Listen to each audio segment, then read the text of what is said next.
Brigada! Nilinaw ni Samar Governor Sharian Tan na ang kumalat na video kung saan makikitang may mga perang inihahagis habang siya at ilang kasama'y sumasayaw ay hindi naganap sa isang magarbong salo-salo, kundi bahagi ng kuratsa, isang tradisyonal na sayaw sa pagdiriwang ng Catbalogan City Fiesta. Anyang kuratsa ay matagal nang nakaugaliang sayaw sa Samar at Leyte na karaniwang ginagawa sa mga fiesta, kasal, kaarawan at iba pang pagtitipon.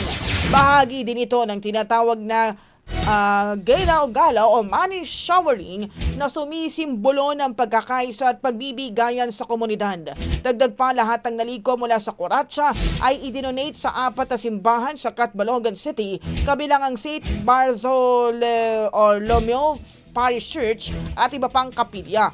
Ayon kay Governor Tan, uuunawaan niyang pananaw ng ilan na dapat maging sensitibo ang mga opisyal sa ganitong aktibidad. Ngunit giit niya, ang kanyang pakikilahok ay bilang pagpupugay sa kulturang Samarnon at suporta sa simbahan at komunidad.